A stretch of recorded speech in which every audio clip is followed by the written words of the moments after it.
dan Engkau menyelamatkan kami, olehnya kami beroleh hidup yang kekal.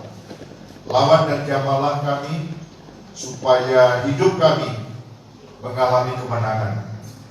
Kalau sampai hari ini Tuhan telah memelihara kami, kiranya Tuhan berkenan melanjutkan kasih karunia-Mu atas kami. Yang sakit Tuhan sembuhkan, yang kekurangan Tuhan berkati, Tuhan berikan pertolongan dan jamahan, supaya setiap kami mengalami pertolongan yang ajaib. Dalam nama Tuhan Yesus, kami menyerahkan pemberitaan firman Tuhan. Haleluya. Amin. Amin. Shalom saudara-saudara. Selamat sore semuanya. Saya pertama-tama mau mengucapkan terima kasih karena hari ini diundang untuk menyampaikan firman Tuhan. Setelah saya ingat-ingat, sekitar 20 tahun yang lalu saya pernah khotbah di sini. 20 tahun yang lalu. Cuma gerejanya nggak seperti ini kalau nggak salah. 20 tahun yang lalu. Saya tadi sempat berbicara dengan Pak Daud dan saya bilang kayaknya saya pernah. Ibu gembalanya rambutnya panjang dan juga ada hubungannya dengan gereja di Kanginan, saya bilang. Nah, saya bilang begitu, ternyata betul. Dan saya confirm pernah ke sini. Saudara-saudara yang saya kasih dalam Tuhan, mari kita membaca firman Tuhan. Tema hari ini adalah hadapi hari esok bersama Yesus. Kita baca dalam Roma 13 ayat 12 sampai ayat yang ke-14. Roma 13 ayat 12 sampai ayat yang ke-14. Hari sudah jauh malam, telah hampir siang. Sebab itu marilah kita menanggalkan perbuatan-perbuatan kegelapan dan mengenakan perlengkapan senjata terang. Marilah kita hidup dengan sopan seperti pada siang hari. Jangan dalam pesta pora dan kemabukan. Jangan dalam percabulan dan hawa nafsu. Jangan dalam perselisihan dan iri hati. Tetapi kenakanlah Tuhan Yesus Kristus sebagai perlengkapan senjata terang, dan janganlah merawat tubuhmu untuk memuaskan keinginannya. Saudara-saudara yang saya kasih di dalam Tuhan, kalau saudara membaca surat Roma, surat Paulus kepada jemaat di Roma, maka saudara begitu membaca pasal 1 sampai pasal yang ke-11, saudara akan menemukan apa yang dilakukan oleh Tuhan Yesus kepada manusia. Jadi apa saja yang telah dilakukan oleh Tuhan Yesus di dalam dunia ini dan sebelum dunia diciptakan, dijelaskan dengan sangat detail. Tapi begitu memasuki pasal 12 dan seterusnya, saudara akan menemukan kalau Tuhan Yesus sudah melakukan semuanya itu, maka apa respons dari setiap orang yang percaya kepada Tuhan Yesus? Diberikanlah petunjuk-petunjuk dan nasihat-nasihat yang praktis. Kalau saudara membaca pasal 12 ayat 1, maka saudara menemukan bahwa kalau kita sudah ditebus oleh Kristus, kita disuruh untuk mempersembahkan tubuh kita sebagai persembahan yang hidup, yang kudus, dan yang berkenan kepada Allah. Nah, pada waktu kita membaca pasal yang ke-13 ini, kita diberikan petunjuk bagaimana menghadapi situasi yang sedang kita jalani. Ternyata hidup dan zaman itu sebenarnya cuma berubah dikit. Warnanya saja berubah, tapi hakikatnya tetap sama. Itu sebabnya firman Tuhan dalam pasal 13 ayat yang ke-12 ini memberikan dua hal penting yang harus kita perhatikan. Yang pertama adalah firman Tuhan ini mau berbicara, mengingatkan kita tentang waktu. Coba saudara lihat dalam ayat yang ke-12 tadi. Hari sudah jauh malam, telah hampir siang. Jadi kita diingatkan, setiap orang percaya diingatkan bahwa masa di mana kita ini ada, hidup di mana kita sedang berada, itu adalah keadaan yang sudah jauh malam dan telah hampir siang. Ini bicara tentang waktu. Waktu apa? Kan tadi dikatakan sudah jauh malam. Malam itu saudara-saudara, waktunya orang sedang tidur, sedang mimpi, betul nggak? Orang kalau sudah tidur, nggak sadar apa yang sedang terjadi. Beberapa hari yang lalu saya ke Bali. Saking capeknya sampai mimpi. Bukan saking enaknya, saking capeknya keliling mimpi malam. Nggak taunya tangan saya itu gerak begitu. Lalu istri saya protes, ini apa-apaan kok mukaku dikablok oleh tanganmu. Saya kaget. Lalu saya melihat istri saya ngomel, tangannya sudah gede, nampol pada wajahku. Saudara-saudara, orang itu kalau lagi tidur waktu malam nggak sadar, betul nggak saudara? Nah demikian juga dengan keadaan zaman ini. Banyak orang Kristen yang nggak sadar bahwa ini adalah waktu yang perlu diwaspadai. Karena justru dalam kondisi tidak sadar, itu orang harusnya waspada. Karena segala sesuatu bisa terjadi. Contoh, ini masanya pandemik. Begitu pandemik masuk ke dalam dunia ini, saudara tahu apa yang sedang terjadi. Maka semua gereja tutup. Lalu diganti dengan online. Menggunakan YouTube, menggunakan Zoom. Betul nggak? Ini streaming kan? Nah, ini online. Saudara-saudara, sekian lama kita itu ibadah dengan menggunakan TV, handphone, laptop. Tapi begitu pandemi ini sudah mulai agak landai dan Indonesia dinyatakan sebagai salah satu negara yang berhasil mengatasi COVID-19 ini. Itu sebabnya banyak negara sekarang terbuka menerima Indonesia sebagai turis yang mengunjungi negaranya, termasuk Singapura mengizinkan Indonesia masuk. Indonesia dipandang berhasil, negara yang begitu luas dan besar, mampu mengatasi COVID-19. Mampu. Nah, saudara-saudara, seiring dengan itu, yang tadinya levelnya itu 4, merah seperti api. Di mana-mana kalau saudara lihat bulan Juli, Juni, Agustus itu musimnya orang mati. Kalau dulu orang mati itu masih jauh, sepertinya kita nggak kenal. Juni, Juli, Agustus. Kalau saudara dengan orang mati ternyata tidak sampai jauh. Kadang-kadang satu gereja, keluarga, bahkan di dalam lingkungan rumah kita. Betul? Iya. Nah, saudara-saudara, tapi begitu Indonesia sedang sekuat tenaga menggelontorkan vaksin di mana-mana, memastikan bahwa setiap orang jangan melepas masker pada waktu berkerumun di mana saja, maka itu mampu mengatasi COVID itu sampai titik yang sekarang ini dinamakan sangat relatif bagus. Dan kemudian pemerintah mengizinkan bahwa rumah ibadah boleh lagi dipakai,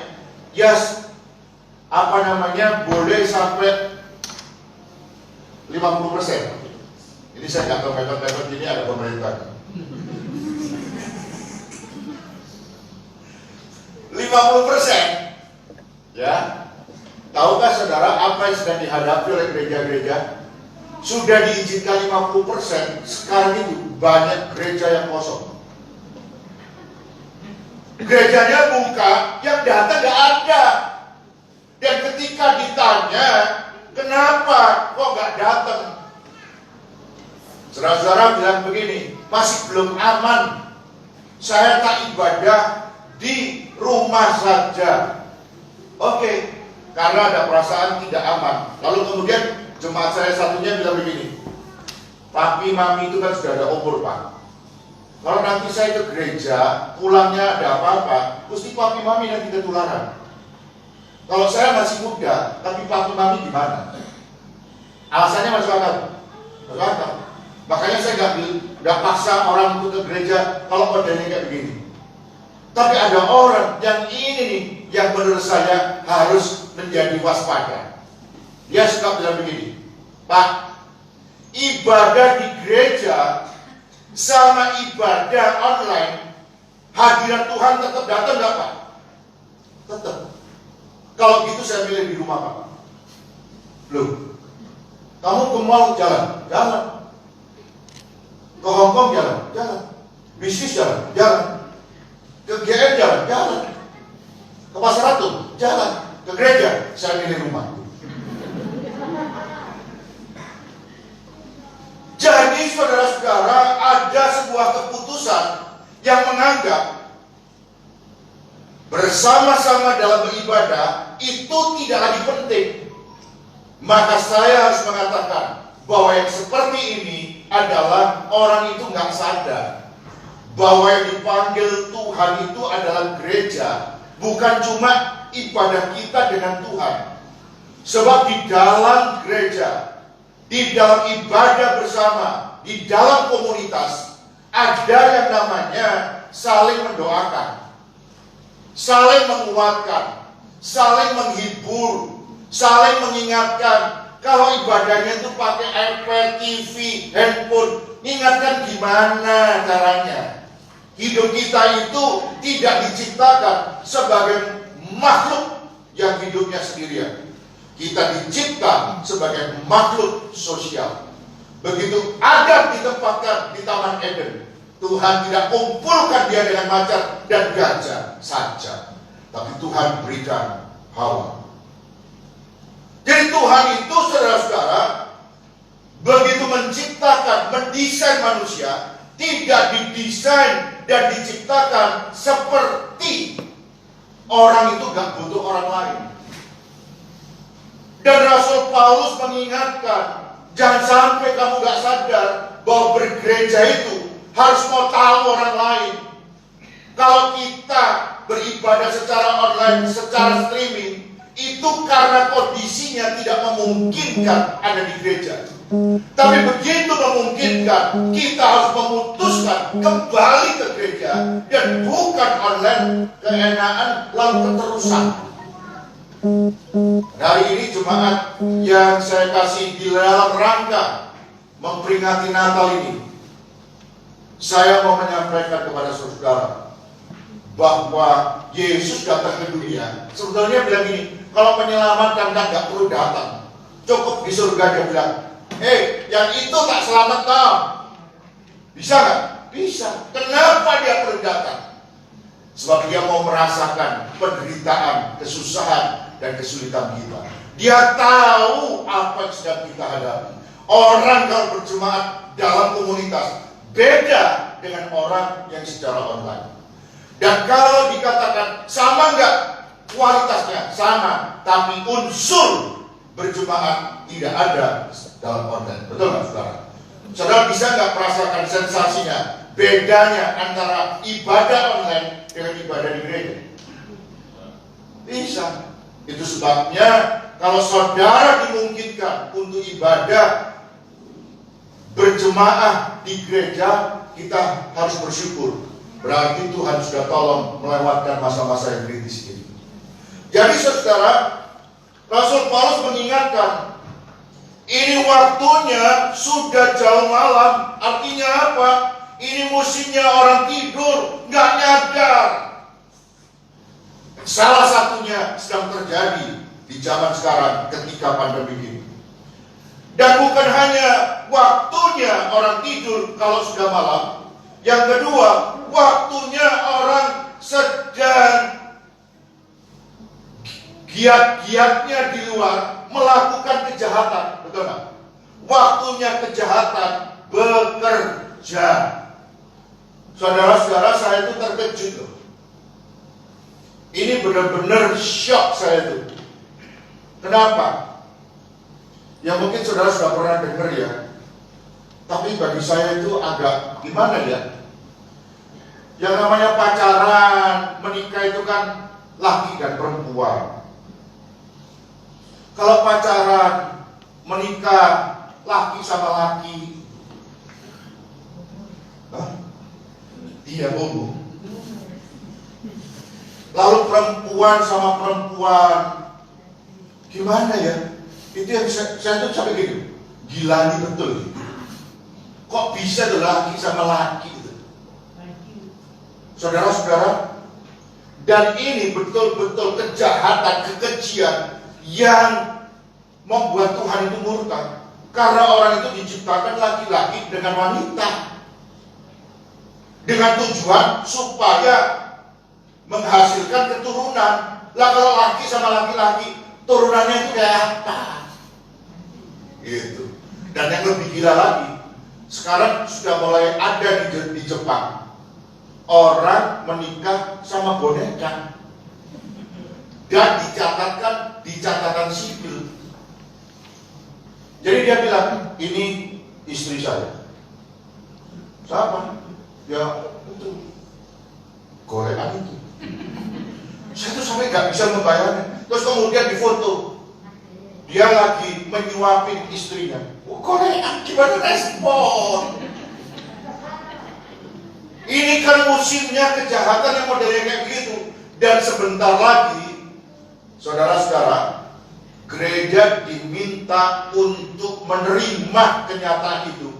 Bahkan di Amerika, di Belanda, pendeta laki kawin sama pendeta laki.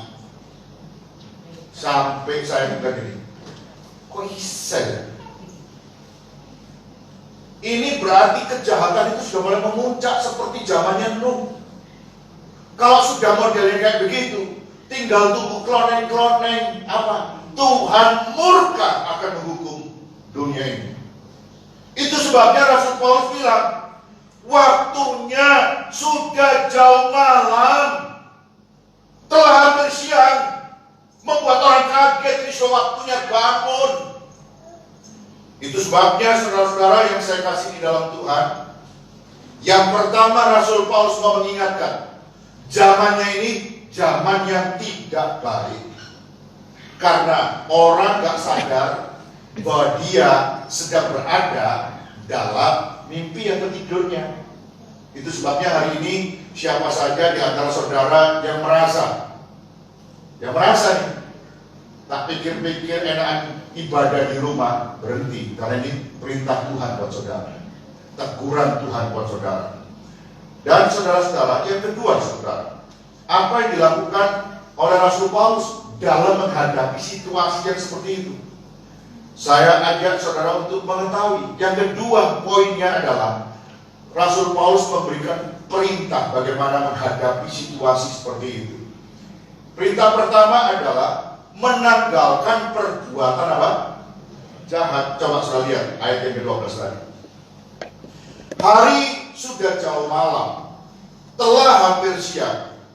Sebab itu marilah kita, apa katanya? Menanggalkan perbuatan-perbuatan apa? Kegelapan. Jadi yang pertama, caranya mengatasi situasi yang tidak menguntungkan yang sedang terjadi itu adalah tanggalkan, lepaskan perbuatan-perbuatan kejahatan. Jadi saudara-saudara, jangan terus kemudian dikukui.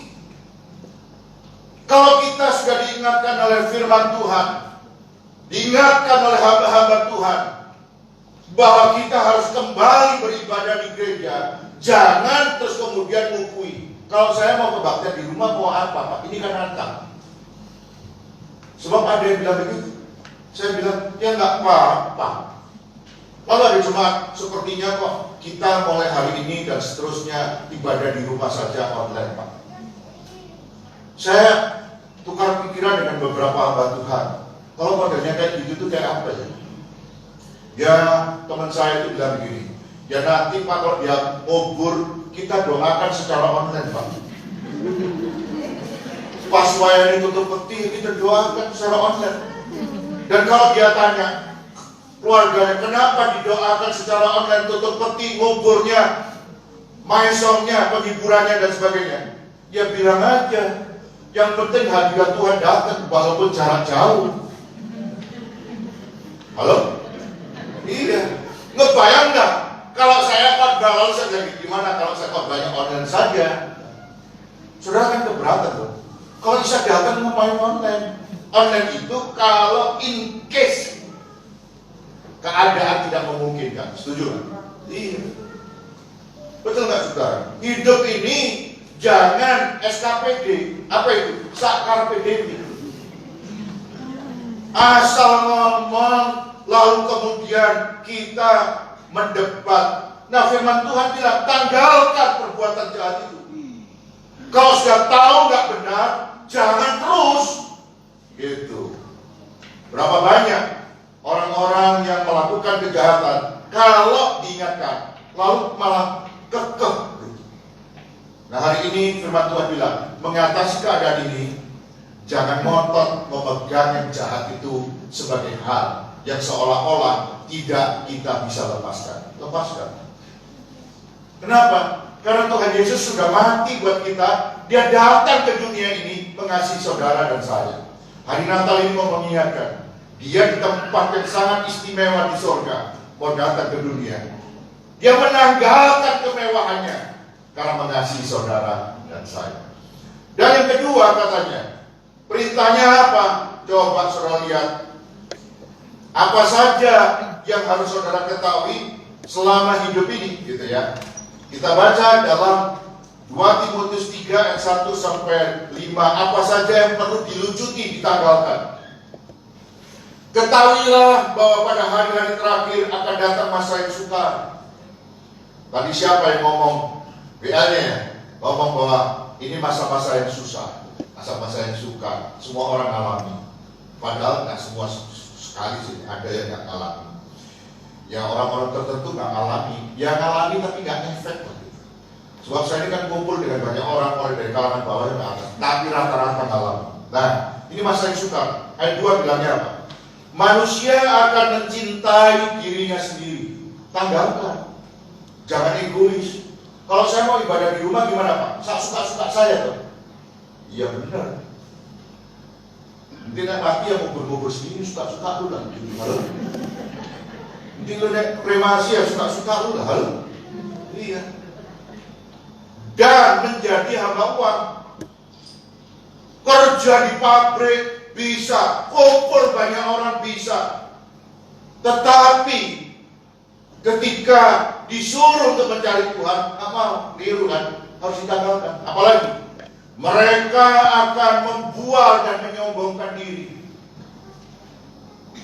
Apalagi menjadi pemfitnah.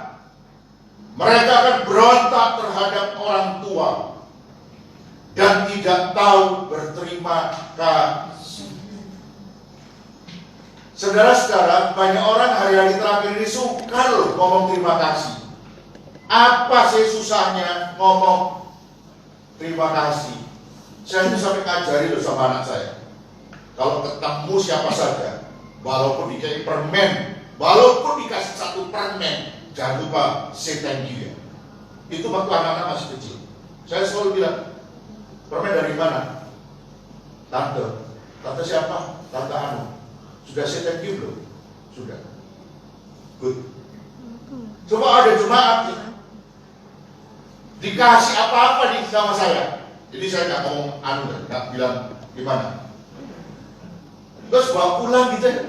Lencing, nggak ngomong thank you, nggak ngomong. Jangan aku ini apa namanya wajib ngasih iya Pak gitu. Saya bilang, coba belajar ngomong terima kasih. Sebab kalau kamu ngomong terima kasih, orang lain itu senang. Walaupun nggak kepingin dikasih ucapan terima kasih. Halo? Orang itu walaupun tidak mengharapkan terima kasih, kalau dikasih ucapan terima kasih, senang, betul nggak? Saudara-saudara, saya tadi pulang gereja diantar sama anak. Anak-anak sekarang sudah pada bisa nyetir. Jadi saya mulai punya banyak supir di rumah. Kalau supir satunya tidur, bisa pakai supir yang lainnya. Ya anak-anak maksudnya. Kalau anak kok dianggap supir, enggak, maksudnya yang bisa nyetirin. Tadi dari gereja saya diantar pulang. Saya dan istri pulang dulu, anak-anak mau latihan untuk rekaman Natal sekolah minggu. Begitu sampai di rumah, mobil sudah diam, dan saya buka pintu, saya bilang, "Nyok, terima kasih ya, sudah ngantar Dedi dan Mama pulang." Lalu istri saya juga bilang, "Nyok, terima kasih ya, Nyok."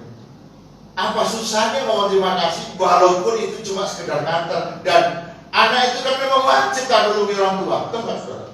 Tapi saya bilang, "Terima kasih ya, Nyok. Saya mau menyampaikan sebuah pesan. Berterima kasih itu penting." Lalu, tadi mobil saya diparkirkan di situ karena parkirnya saya tuh kurang pintar kalau parkir. Bisa nyetir tapi nggak bisa parkir. Kalau pepet tadi, pepet kan Pak, pepet kan. Saya bilang, aku di lembu kayak seluruh kamu pepet tahu. Tapi memang ini kesulitan. Habis suruh pepet terus ini apa kuahnya tuh, ya toh, betul nggak? Pepet toh, ya opak ada kecelakaan mau dimopot nggak, betul nggak? Saudara-saudara, begitu diparkirkan di luar, saya bilang, "Terima kasih ya Pak. Terima kasih. Saya soalnya nggak bisa kalau parkirnya mepet-mepet. Terima kasih." Susahnya apa kalau terima kasih? Berapa banyak orang yang lama terima kasih? Itu memang sudah dibayar untuk ngatur-ngatur parkiran. Tahu ngomong terima kasih. Ininya sudah rusak. Nah, orang Kristen itu punya moralitas yang tinggi. Kalau Tuhan sudah mati buat kita, datang ke dunia ini, maka kita juga harus belajar untuk menghargai orang lain. Orang tua dihargai, orang lain diberikan ucapan terima kasih karena mau berbuat sesuatu buat kita. Setuju kan? Iya. Lalu apa lagi, saudara? Tidak mempedulikan agama. Itu kan Kristenan Pak, kompor buai. Kristen nggak Kristen yang berdoa, Pak, banyak kejahatan di gereja. Sadar jepit juga bisa hilang di gereja. Terus kasar Kristen kan begitu. Nah, banyak yang seperti itu. Saya mau supaya saudara paham. Lalu apa lagi yang ketiga? Tidak tahu mengasihi. Saya punya jemaat ini bertengkar satu dengan yang lain. Ada rumah kosong, peninggalan orang tua. Anaknya banyak, tapi yang lain-lain sudah menikah, sudah tinggal di luar negeri, di Belanda dan lain sebagainya. Sekarang rumah ini kosong. Lalu yang belum menikah tahun ini, dan kemudian mau pakai tinggal di situ. Semua keluarganya, saudara-saudaranya bilang ini, "Jangan tinggal di sini, kamu pindah saja. Kalau sudah menikah, pindah aja. Loh, terus yang menjaga rumah siapa? Nggak usah, dikosongin aja." Coba. Gak tahu mengasihi. Yang ini kan belum punya rumah, ya sudah gak apa-apa. Betul gak, saudara? Lalu model kayak gitu tuh ada. Kalau saya tanya, siapa Pak? Kristen. Bukan orang lain, Kristen. Paul. Kalau di gereja tepuk tangan dan lain sebagainya, tapi tidak tahu mengasihi. Dan firman Tuhan mengingatkan kepada kita, tanggalkan. Apalagi saudara, tidak mau berdamai sampai mati. Pernah dengar ini? Jangan suruh saya untuk ke situ lagi sampai mati. Dan Tuhan turuti, bisa mati. Suka menjelekkan orang. Banyak nggak orang suka menjelekkan orang? Gak kenal itu, Isa menjelekkan itu. Kenal aja enggak, sudah dijelek-jelekkan. Banyak kan, betul nggak? Kenal aja loh enggak. Pernah senyum aja enggak. Orang sudah menjelekkan macam-macam. Kapan itu Pak? Ya sekarang lah. Tidak dapat mengekang diri, garam. Apa Pak garam? Amuan. Makanan dipesan belum datang kan suka pengamu. Niat jualan enggak? Terus batang lo kabeh. Siapa? Ya sebelah itu. Wes gak usah duduk orang lain, sebelah aja, suka sono. Tidak suka yang baik. Saya kemarin ditegur sama istri saya, padahal saya itu suka ngajar, tapi istri saya itu terus menerus ngingetin saya, anak saya juga, gitu ya. Kalau saya keluar rumah olahraga gitu ya, sore jalan kaki gitu, kadang-kadang saking semangatnya itu langsung keluar gitu. Lalu anak saya bilang, Dedi, apa Noni? Masker. Oh iya. Tapi gak apa-apa Noni, Indonesia sudah hijau, saya bilang. Kan Dedi sudah ngumumkan di mimbar bolak-balik, masker. Oh iya, sudah Noni. Saya itu sudah sampai 100 meter balik lagi, karena ditelepon kan. Balik lagi pasang masker. Nah, waktu saya liburan kemarin, tinggal di hotel, saya masak kopi, karena saya itu sukanya kopi. Masak kopi, air panas dulu. Kan itu pakai teko, betul nggak saudara? Airnya itu dijatah nggak boleh lebih. Padahal kita ini nginepnya itu 4 malam, kopi itu nggak ada, sampai bawa dewek saya ke kopi. Ini bukan bintang 1 sampai 3 loh, bintang 5 loh hotel itu. Kopi ini tuh, saya minta, iya, kopinya itu by request. Malam pertama, malam kedua itu, saya sudah minta terus gak dapat. Sampai saya itu ngewarno beli kopi sendiri. Saking saya butuh kopi, sebab kalau gak minum kopi, katuan. Jadi minum kopi, tak panasi tekonya. Sudah tahu? Pada waktu tekonya dipanasi, itu kalau panas kan keluar apa nih? Hah? Uapnya, betul nggak? Karena teko kan nggak mengeluarkan asap, mengeluarkan uap. Uap itu kan mengandung apa? Air. Nah atas teko itu TV flat itu loh. Atasnya. Lalu istri saya bilang gini, kalau kamu pasang gini kan nanti kenai TV-nya. TV-nya kan bisa rusak konslet dan dipasang ada embunnya, betul nggak? Lalu saya itu keceplosan, benar-benar bilang, biar wes wong kopi yang diminta nggak oleh kok. Gue disampaikan orang lain deh. Ini di depan saudara dong, gitu. Saya mau kasih tahu ya, tidak suka yang baik, langsung saya ditegur istri saya. Kamu kan bilang diminta. Mesti dia mau diminta terus saudara saya. Kan sudah kamu belum khotbah diminta. Lakukan hal yang baik, jangan merugikan orang lain. Ya kamu kalau itu sampai konslet nanti kan rugi hotelnya. Tapi rugi didi gak apa-apa be. Saya bilang gitu. Mau cuma TV biro ini gitu loh. Lalu dia bilang, kamu bisa nasihati orang kamu sendiri gak benar. Ya, sorry. Lalu begitu dia selesai ngomong, tekonya tak pindahin. Jauh dari atasnya TV. Hal yang kecil kan, lakukan yang baik. Halo, kita sering kali nganggap sudah bagus, sudah tidak ada salahnya, tapi melakukan hal-hal yang tidak baik. Saya diingatkan banyak oleh keluarga saya, nggak boleh Dedi pakai masker, nggak boleh Dedi itu uapnya kan bisa membuat konslet TV-nya. Dan kalau sampai konslet yang punya mengalami kerugian. Halo? Betul nggak? Barusan ini kan rame kan?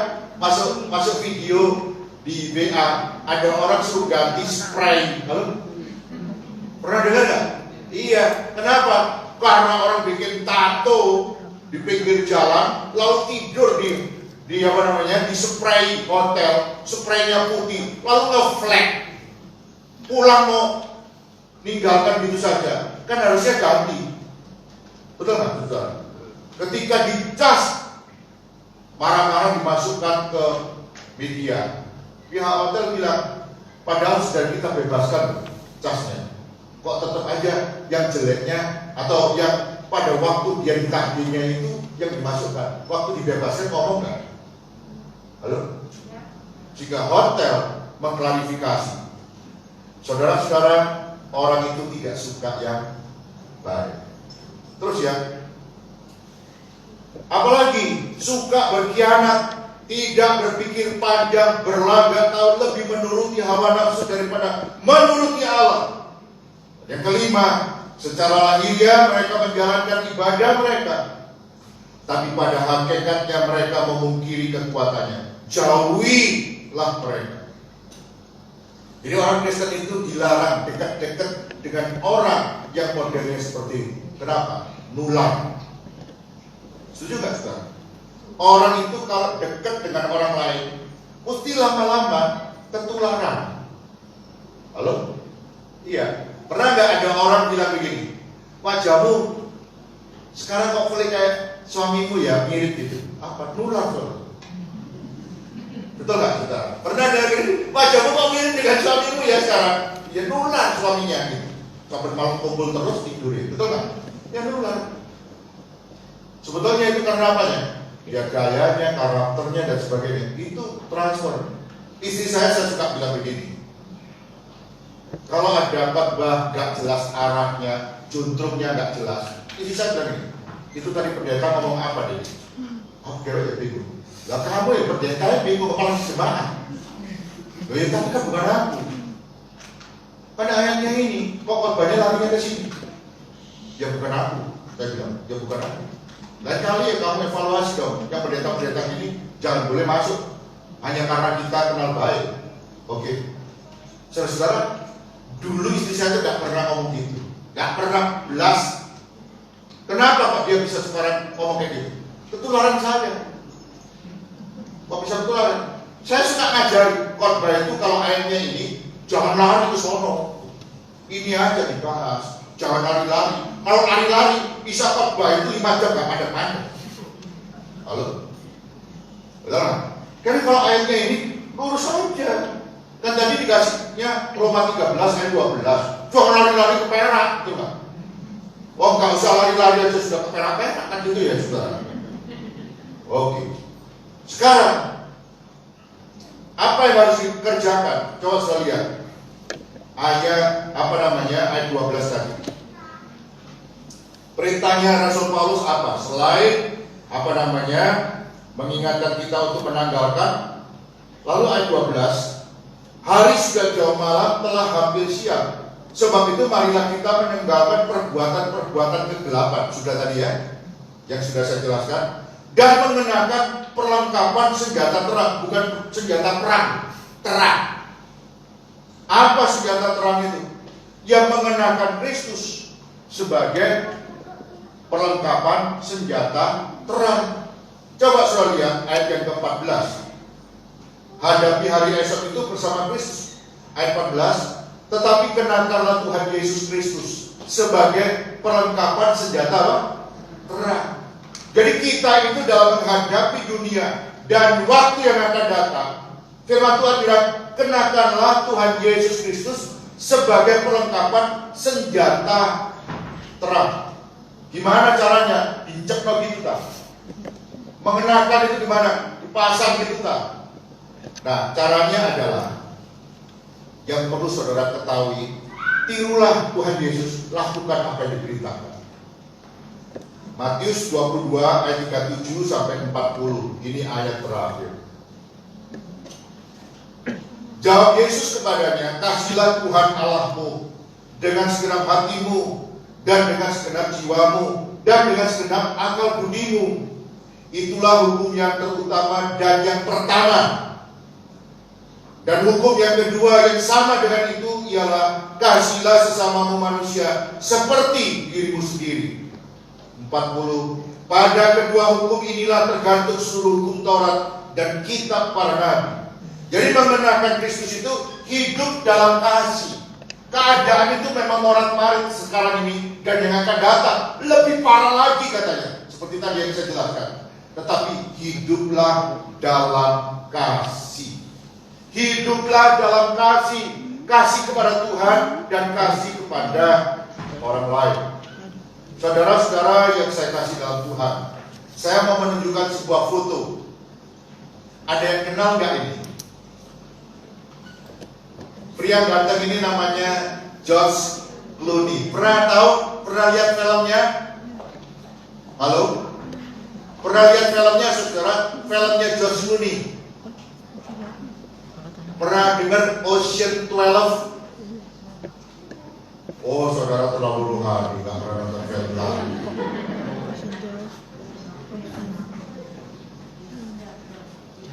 Saudara-saudara, baru-baru ini George Clooney diberitakan di CNN. Baru-baru ini. Maksudnya 2021 ini George Clooney menyita perhatian media CNN. Kenapa? Karena George Clooney ini pada tahun 2013 dia mengundang makan 14 temannya. Teman apa? Teman di mana dia waktu bangkrut gak bisa apa-apa, mau menerima dia di sofa rumahnya waktu tidur, disuruh makan ngambil sendiri dan sebagainya. Dan George Clooney pada waktu bangkrut itu 14 temannya ini yang mau terima. 14 orang ini. Dan ketika George Clooney itu meroket menjadi bintang Hollywood yang terkenal di dunia, maka George Clooney ini saudara orang yang ganteng nih. Saya ya pikir kapan kayak dia gitu. George Clooney ini saking gantengnya gitu ya. Jadi dia meroket, aktingnya juga bagus. 14 orang temannya itu di tahun 2013 kemarin diundang makan malam di rumahnya, diajak makan. Lalu kemudian 14 orang temannya ini senang karena rumahnya George Clooney besar dan makan malam ini khusus disediakan untuk 14 temannya.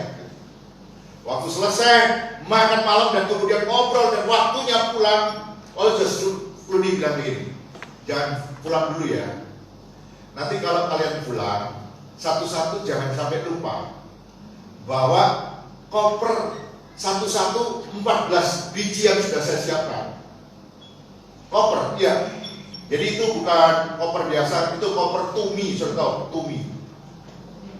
Tidak tahu? Ya wis itulah. Gitu. Soalnya nonton film nggak tahu tumi, nggak tahu repot lah. Nah, 14 koper tumi disediakan sebelum dia pulang. Mereka itu disuruh ngambil satu-satu. Dan George Clooney bilang, saya mau bilang terima kasih. Isinya koper itu, setiap koper isinya 1 juta US dollar. Jadi dia malam itu mengeluarkan 14 juta US dollar. Artinya satu koper itu 14 M. Satu koper itu 14 M. Dan diberikan kepada 14 orang temannya. 14 orang temannya. Dan George Clooney bilang, tolong jangan bilang sapa-sapa. Tetap jaga rahasia kita ya. Maka saudara, temannya itu kaget. Sayangnya 14 temannya itu bukan saya salah satunya. Besar-besar ada orang modelnya kayak gitu loh saudara. Saya salah satunya. Nah itu 14 semua temannya George Clooney dan bukan saya salah satunya. Pulang satu-satu dengan satu nenteng tas tumi isinya 1 juta US dollar, 14 M. Dan kemudian setelah sekian puluh tahun, berarti setelah waktu 8 tahun, ada salah seorang temannya itu yang ditanya sama reporter, gimana wataknya, kebiasaannya George Clooney, dan dia bilang begini, ini saya mau membuka sebuah rahasia yang belum pernah diekspos oleh pers.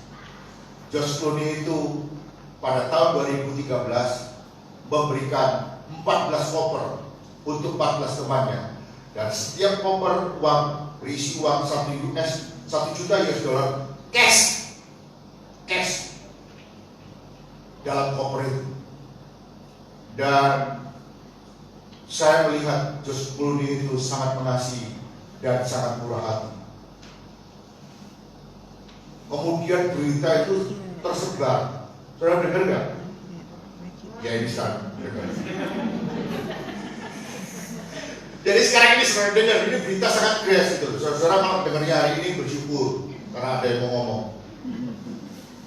Lalu saudara, waktu dia pergi ke sebuah kota, Las Vegas. Jadi George Clooney ketika di Las Vegas ketemu orang kaya. Dan pada waktu dia papasan, orang kaya itu bilang begini, berita yang tersebar itu benar nggak? Benar. Lalu dia bilang, kenapa kamu mau melakukan hal ini? Lalu George Clooney bilang, ya tapi dia lihat orang itu, orang kaya itu. Dan dia bilang, hanya orang tolong yang tidak mau melakukan. Sebab kalau seandainya saya mati anytime, kapan saja, maka ke-14 teman saya itu adalah orang-orang yang akan menerima warisan yang akan saya sampaikan kepada mereka. Daripada nanti saya mati baru mewariskan sesuatu, kan lebih baik waktu saya hidup mereka mewarisi sesuatu dan bersuka cita karena mereka adalah hidup saya. Saya sangat mengasihi mereka. Daripada nanti saya mati lalu bagi-bagi, kan lebih baik waktu hidup bagi-bagi supaya semuanya bisa senang dan menikmati kehidupan ini. Saudara-saudara, Kristus datang ke dunia supaya hidup kita penuh sukacita. Oleh sebab itu, kita perlu bersyukur untuk hari Natal yang hari ini kita rayakan. Mari kita bangkit berdiri.